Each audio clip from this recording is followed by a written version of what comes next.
So problem 4,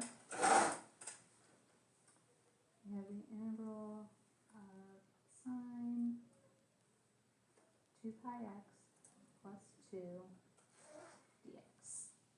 So when the integral goes away, remember the dx goes away, the antiderivative of sine. What has a derivative of sine? Negative cosine.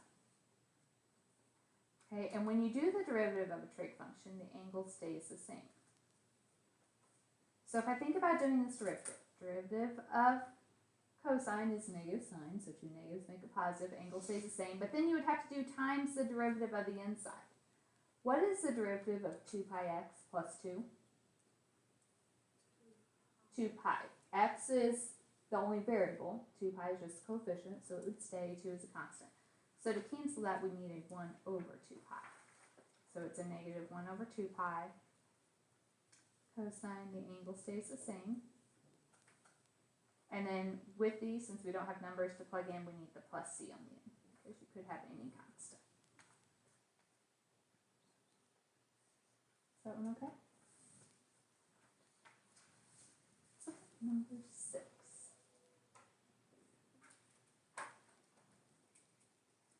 So now we have actual numbers to plug in.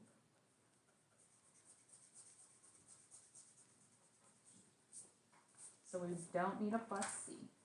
It would be helpful to simplify as much as you can before. So if something is on the bottom, we know that's the same as having a negative power. 10 is just a coefficient, so it's going to stay. If you think about your parentheses, if you add 1 to the exponent, that would give us negative 1. So the reciprocal goes in front, so reciprocal of negative 1 is negative 1.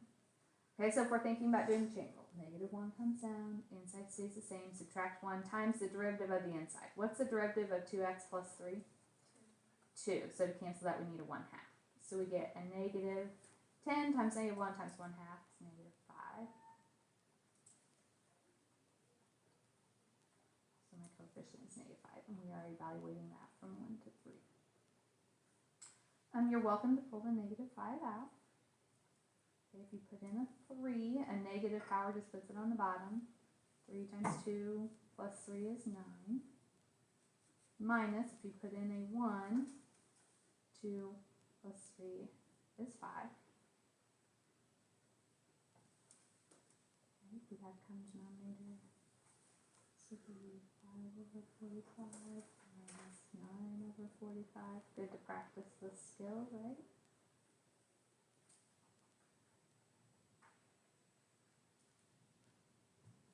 Okay, if you do that, 2 negatives make it positive. That would reduce to 9, so we get 4 over 9.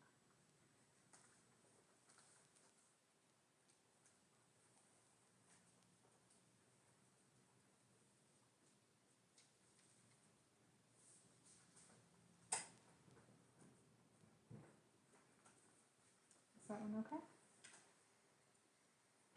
So we simplify and do the actual derivative? We did the antiderivative. That's why we added to the exponent instead of subtracting.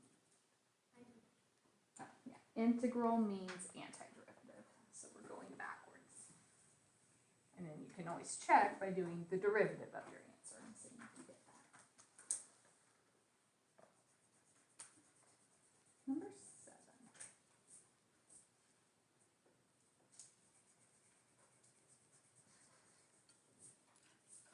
Okay, absolute values we always have to rewrite. And to decide where to break it up, you have to figure out what makes inside that absolute value equal 0. So that's when x is 3. So we are going to integrate from negative 1 to 3, and then from 3 to 5. Alright, if you are going from negative 1 to 3, so if you put in a number between those, so like 0. 3 minus 0, is that positive or negative? Positive. So does the absolute value change it at all? No. So it's just a 3 minus x. If you put in a number between 3 and 5, so like a 4, 3 minus 4 is negative, but the absolute value makes it positive, so it's the opposite. opposite of a negative is a positive. So the antiderivative of 3 would be 3x. Antiderivative of x is 1/2 x squared. And to evaluate that from -1 to 3. Okay, here, if you want, you could distribute, so it'd be a -3, so antiderivative is -3x plus a 1/2 x squared. And then to evaluate, you do top minus bottom. So if we put in a 3, we get 9 minus 9/2. Minus, put in -1, so that's -3 minus 1/2. Here if you put in a 5, -15, just 1/5/2. Minus, put in a 3, so -9, plus 9/2.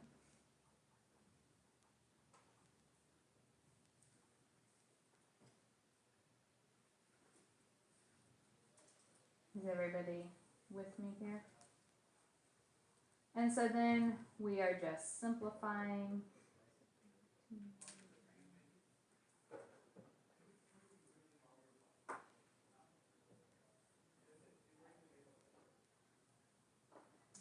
This would be like -30/2, so -5/2. This would be minus a negative, so plus 9/2. We get 10. So why do we make the other part negative? Because the original equation had an absolute value. Yes. If you are putting in things between 3 and 5, Oh, this is a negative. So okay. absolute value would make it positive. Yep. Other questions?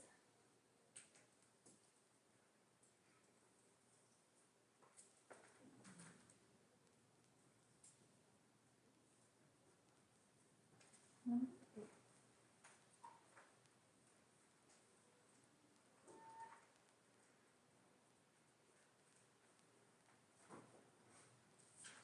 Okay, can we do the antiderivative of x's being divided? No, there is no like product or quotient rule in reverse.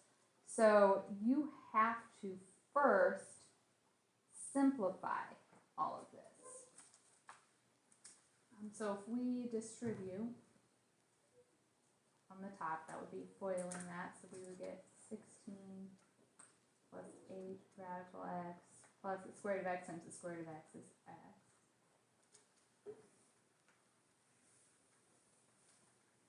And now let's break it up and do each thing over the bottom. So 16/2 radical x would be 8x to the -1/2. 8 square root of x divided by 2 square root of x would be a 4. 1x/2 radical x, so 1/2 is 1/2. This is an x to the first over x to the 1/2, so x to the 1/2.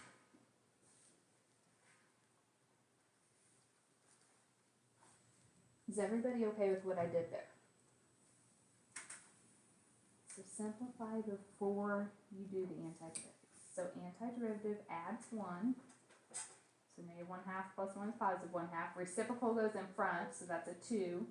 Times the 8 that's already there would be a 16. Antiderivative of 4. Add 1 to the power. 1/2 plus 1 is 3/2. So reciprocal in front, 2/3 times 1/2 is 1/3. Did I lose one there? Now we evaluate. So if we put in a 4, a 1/2 is like a square root.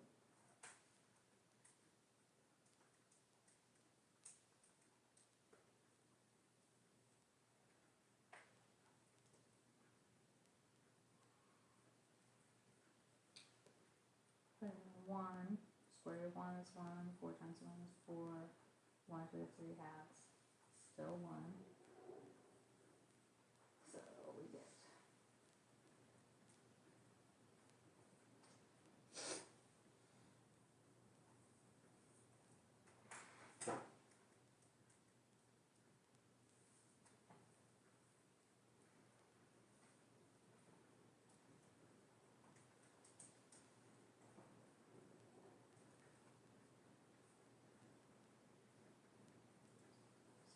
-1/3.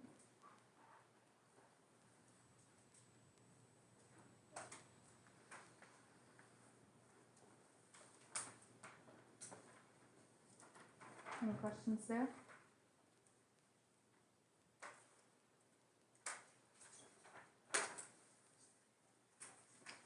Let's look at problem 9. So an initial value problem is essentially just asking you to do the antiderivative, but we are given the information to find our c. So dy dx, that means the derivative was equal to this. So if I want the original equation, we're calling it y here, we're doing the antiderivative. So if you add 1 to the power, we have 4, so we need the reciprocal in front, 1/4. Derivative of the inside is 1, so we don't need anything else. And that would have a plus c. But I know that when my x is 2, this whole thing has to equal 1.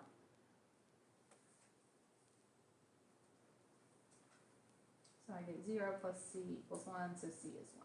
So my actual original problem was a 1/4 times x minus 2 to the 4th plus 1.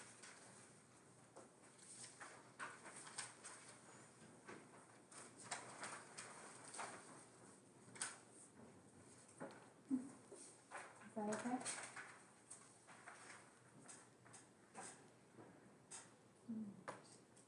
Are we good on 10 through 14? Just didn't ask about any of them. Number 15. So our function is 9 minus 4x. We want the exact area. Now, yes, at this point, at the end of these sections, we know exact area is the same thing as what? Maybe we don't know. It's the limit of the sum, but it's also the same thing as the integral, isn't it? So while you could do an integral to find this, I specified in the problem how I wanted you. So if you just tried to do the antiderivative, you could do that to check yourself, but you're not going to get credit if you do that to solve the problem, if I specify what I want you to do. All right, we are looking from 1 to 2. So, you wanted to check yourself, you could integrate from 1 to 2. And is that a pretty easy problem to solve? Yeah, and you could do that and know what the answer should be, but we have to work it out the other way, what we did before we had that. So we need our, I told you to use the sum from 1 to n, f of x sub I times the change in x. So we need a couple things here. We need to know what our change in x is. So remember, that's the ending minus the beginning divided by the number of rectangles. So it's 1 over n. X sub I is your starting point plus the change in x times I.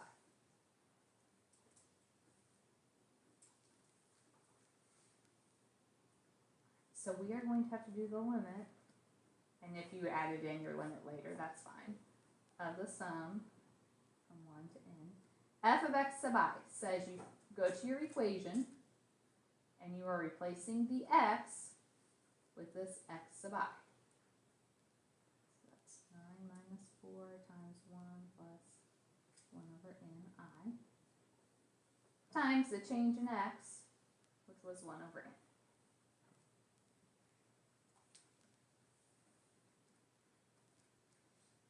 So now we need to work out some things here.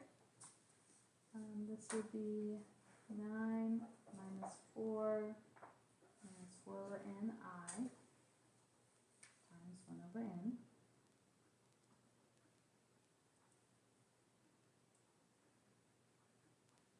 So 9 minus 4 is 5 times 1 over n would be 5 over n minus, this would be 4 over n squared I. All right, now our summation rules come in. We're adding up i's. 5 over n doesn't have an I in it. so it's like a constant. What happens if you add 5 over n up n times? Anytime you have a constant, it's that constant times the number of times we added it up. Minus 4 over n squared. What is the formula for I to the first?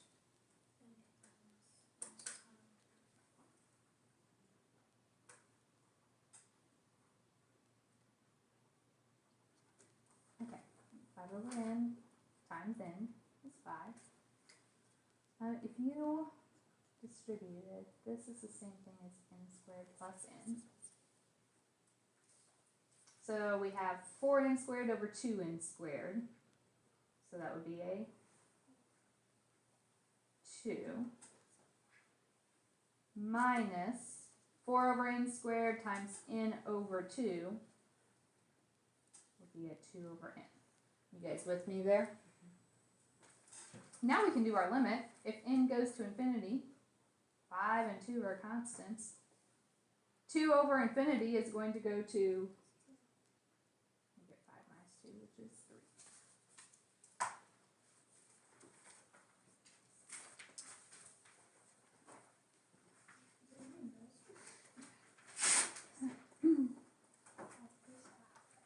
Is that okay? Yes. We can skip 16, I just can't use a calculator. We'll go ahead. It's good review since we had a nice long break. Yes. Okay, so first we need our change in x.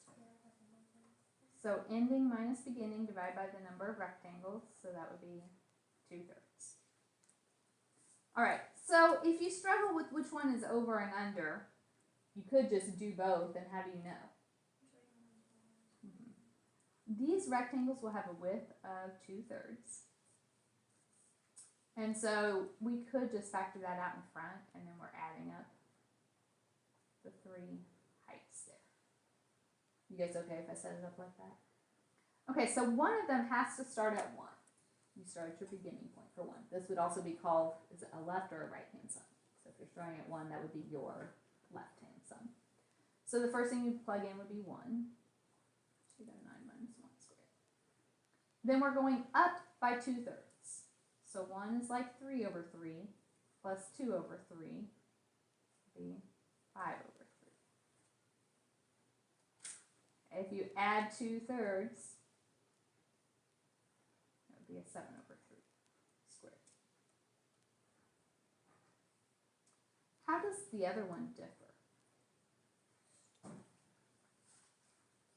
You don't start at 1, you take off that. So we'll start with the 5/3 because this would be like the right hand sum.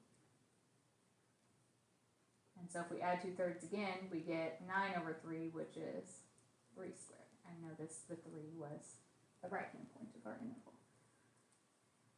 So then it's just a matter of plugging these things into our calculator.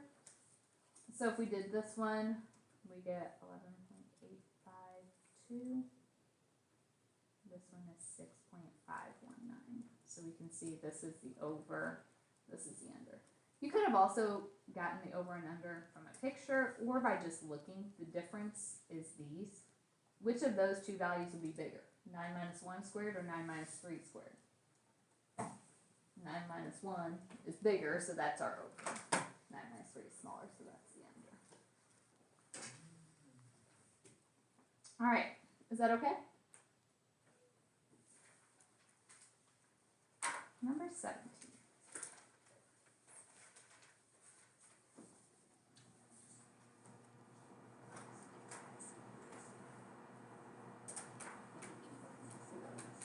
Okay, so I asked you to do this limit, or the integral, by doing the limit. Now, could you certainly, now that we know how to do integrals, could you work it out and have that answer to double check yourself? Absolutely, please do. But if I say to do it this way, if you don't, you're not going to get any credit.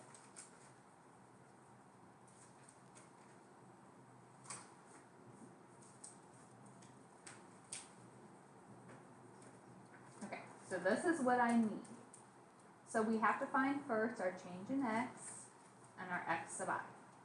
So change in x, ending minus beginning, so 5 minus 0 divided by the n rectangle, so 5 over n. X sub I is our starting point, which is the 0, plus the change in x times I. So 5 over n I. So we get the limit as n goes to infinity of the sum from 1 to n. F of x sub I says we are going back up here and we are changing these x's to our x sub i's. 2 times 5 over n I cubed minus 4 times 5 over n I squared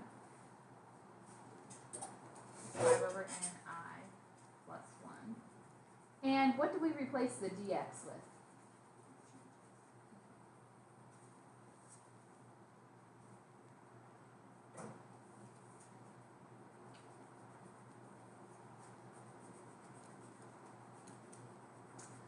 Alright, so now we start working this out. I'm going to kind of combine steps here, if that's okay.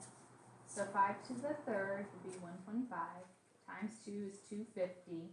Can I go ahead and multiply this 5 with that as well? Is that going to confuse anybody? This would be an n to the third times another n, so an n to the fourth, and I cubed. Here I would have a 5 squared times another 5 times a 4. So 500 over n squared times n would be n cubed. 5 over n times 5 over n, so 25 over n squared I, and 1 times 5 over n is 5 over n.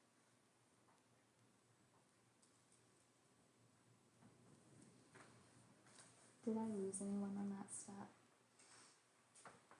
You can show more work if it helps. I was just kind of distributing everything at once. Alright, so then we can do the summation rules. Once we do the summation rules, that sum symbol goes away. Limits n approaches infinity. 1250 over n to the fourth is just our coefficient. What's our I to the third formula? Mm-hmm.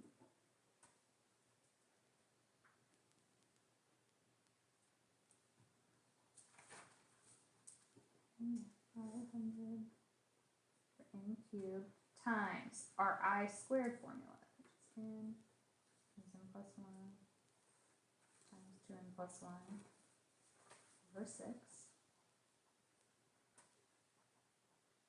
25 over n squared times our I formula, n times n plus 1 over 2. And 5 over n, it doesn't have an I with it, so that's just a constant, so you just take it times n.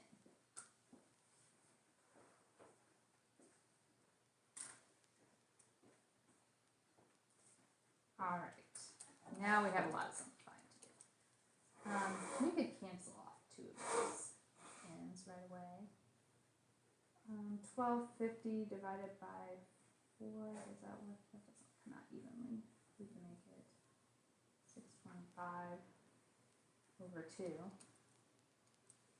And n plus 1 squared, that would turn into n squared plus 2n plus 1. So we would get 625 n squared over 2n squared. 1,250 n over 2n squared. 625 over 2n squared.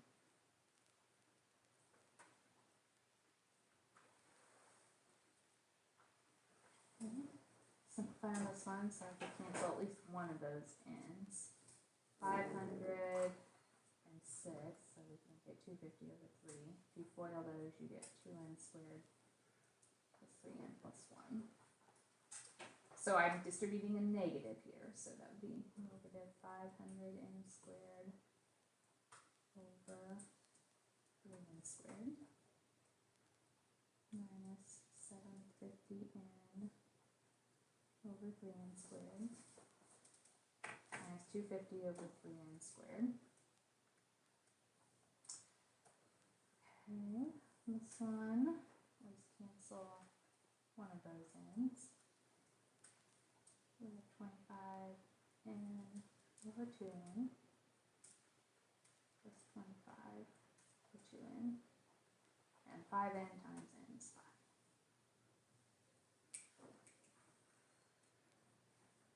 Alright, so go through and just reduce whatever you can. So that would be 625 over 2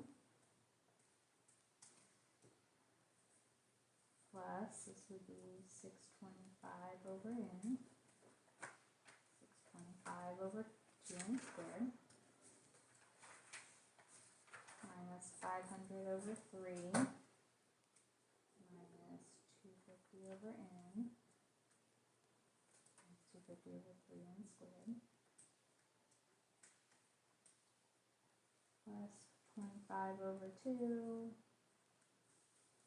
over 2n plus 5. Alright, lots of algebra there.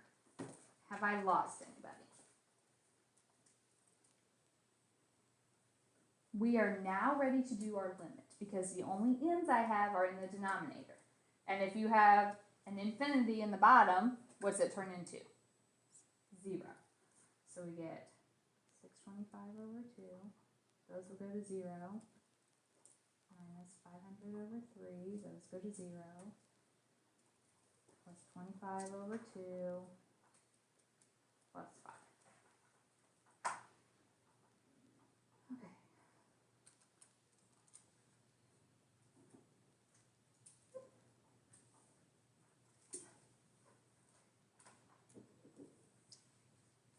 And what does that turn into? 490 over 3. So just go slow and steady on those. If you try to rush and skip too many steps, you're going to make a mistake. So try to just show all of your work and work through that.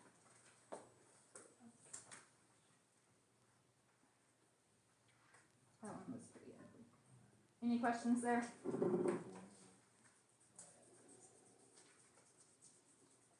Number 18, all I'm asking you to do is write an integral. So where does this integral start? -1 and it ends at 1. And we get that from the integral at the end. The limit of the sum, that gets replaced with this symbol.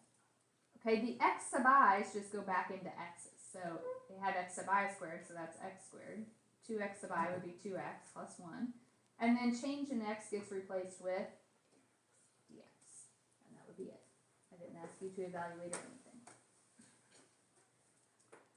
Number 19, the midpoint. So our change in x, ending minus beginning, divided by number of rectangles is 5/4 or 1.25 if you prefer working in fractions or in decimals. So if we think about this, our first interval starts at 0. It would end at 1.25. So if you're doing the left-hand sum, the first number you plug in is 0. If you're doing the right-hand sum, the first number you plug in is 1.25. The midpoint, what is in the middle of those? So it's just an average. Add them up, divide by 2. So you get 625. So for the midpoint sum, you had to do all three, but you guys only asked about the midpoint. It's the width, so 5/4. We're going to have 5 different rectangles, or sorry, 4. The first number we plug in is the 0.625. 0.625 cubed minus 1, just because the equation was x cubed minus 1. To get all the other points, you just add your change in x. So 0.625 times, or plus 1.25 would be 1.875. Add 1.25, so we get 3.125. Add 1.25, we get 4.375.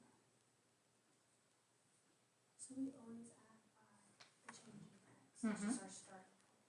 Yep, left, right, and midpoint. The only difference is where you start.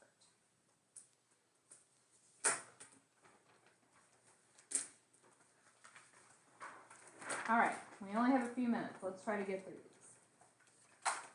Number 20. We want to build a box whose base length is 6 times the width. So the base is like the bottom. Length is 6 times the width. Do we know what the width is? No, so that's our x, so the length would be 6x. Okay, the box will enclose 20 cubic inches. So what does that mean? The volume. The cost is given per dimension. So the sides are $3 per square inch. Square inch means that's the area. And the top and bottom are 15. We need to minimize the cost. So I didn't give us the height, so I'll call that something else. So y. So our cost, we basically have to take all sides, the area of each side times the cost of that side. Okay, so we know the top and bottom cost $15. Okay, what's the area of the bottom? 6x squared. So there's the bottom. The top would have the same area, 6x times x. Okay, the front of this, what's the area of the front? xy. The back would also be xy. What do we pay for those? 3. So there's the front and the back. Okay, my sides. Area of the side is 6xy. Those also cost 3.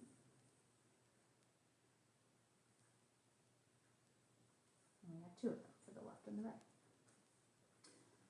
And so if I simplify this, 15 times 6 is 90. So it would be 180x squared. 3, 18, 18. Be 42xy. This is what we want to minimize. So we have to do the derivative of it. But what's the problem right here? Too many variables. So go back to what we know. The volume is 20. Volume is length times width times height. So x times 6x times y, so 6x squared y, has to equal 20. Would it be easier to solve for x or y? So we can divide by 6x squared.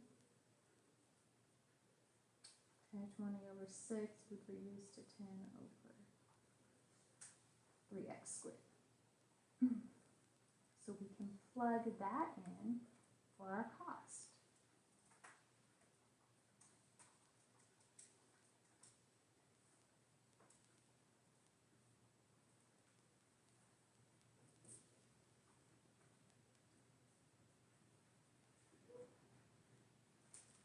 So 180x squared plus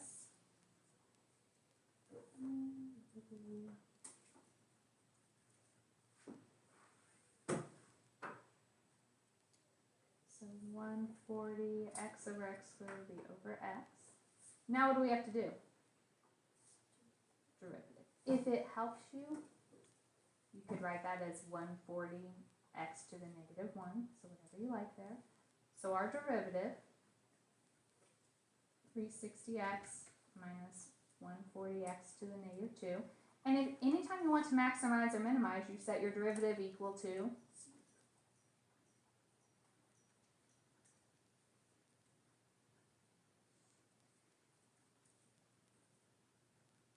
okay, so I can add that over. Multiply x squared, divide by 360.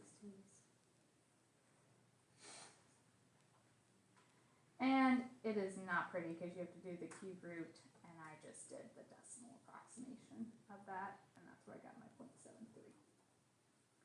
So you have to give the dimensions. so x was 0.73. Okay, the next side was 6x, so if you take that times 6, you get the 4.38 inches. And our y was 10 over 3 times x squared, which is the 6.26 inches.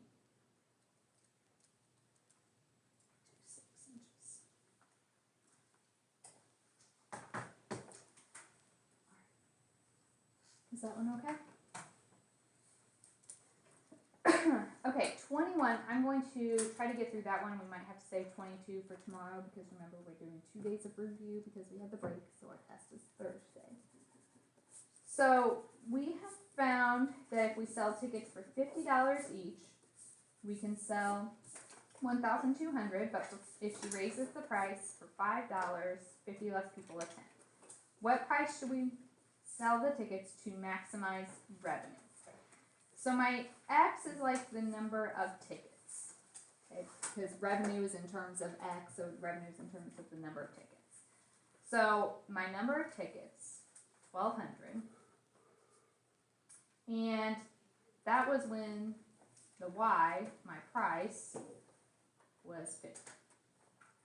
Okay, if I raise my price $5, so the price would become 55, how many tickets do we sell?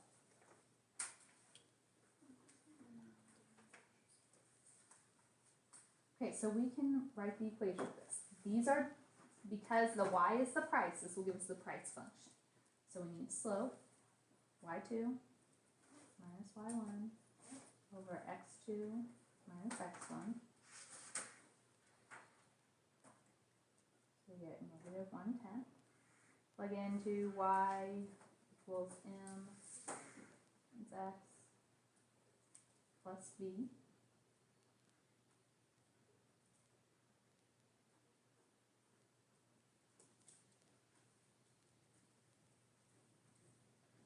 So our price function is negative 1/10 x plus 170. Revenue, that's the amount of money you bring in. That is x times the price, the number of tickets times the price of a ticket.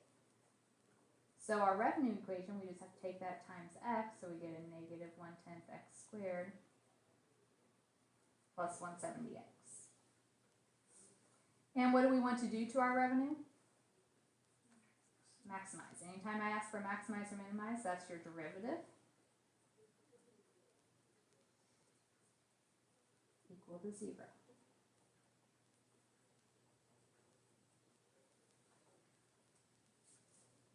So multiply by -5.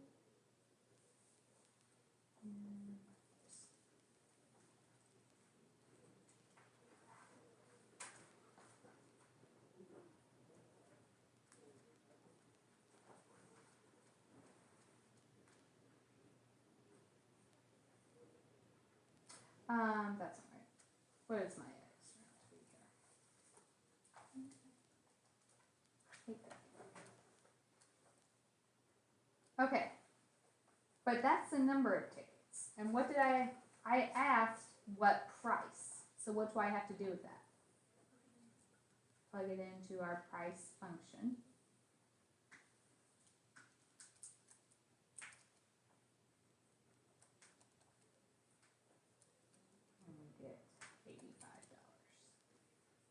So we will make the most money if we are setting our ticket prices at $85.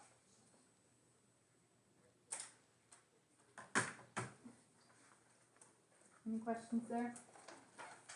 We'll look at 22 tomorrow.